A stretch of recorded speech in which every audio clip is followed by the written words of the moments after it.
झांसी जो है हरियाणा के ही नहीं हिंदुस्तान के प्राचीनतम शहरों में से एक है और इसी प्रकार से यहाँ के जो अनेक स्मारक हैं उनका अपना अलग अलग इतिहास है। जैसे अभी आपने बरसी दरवाजे के बारे में पूछा तो सबसे पहले मैं अपना परिचय दे दूँ। मेरा नाम जगदीश चंद्र है और मैं झांसी के इतिहास के ऊपर कुछ रुचि रखता हूँ, इसके लिए काम करता रहता हूँ।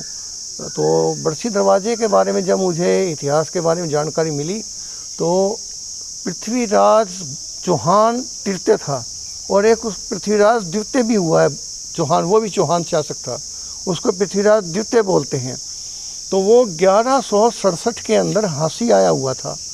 तो इसी दौरान जो है लाहौर का एक तुर्क सुल्तान था अमीर खुसरो ताजुद्दौला, वो अक्सर जो है राजपुताना पर अटैक करके डिस्टर्ब करता रहता था और उसका एक लक्ष्य था किसी तरह झांसी के ऊपर कब्जा करना या झांसी को लूटना, क्योंकि ये धन धान्य संपन्न एक बहुत ही वैभवशाली शहर था।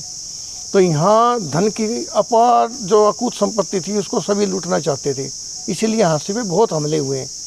तो जब पृथ्वी भट्ट ने और यहाँ उसका किलेदार किलहन ने मिल करके उसको अच्छी तरह से समारा मारा पीटा तो वो माफ़ी मांग के भाग गया।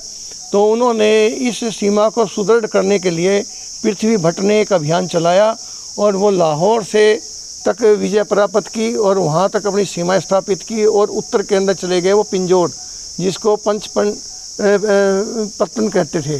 तो वहाँ तक का उसने इलाका जीत लिया।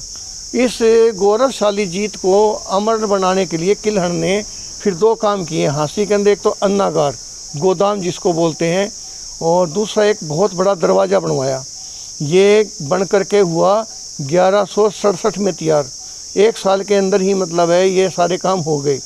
तो इस दरवाजे के ऊपर उन्होंने पृथ्वीराज भट्ट का गुणगान करने वाला संस्कृत का एक शिलालेख लगवाया।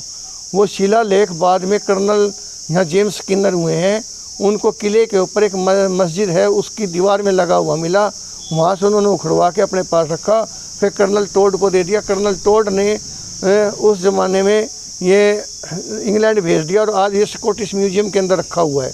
उसका फ़ोटो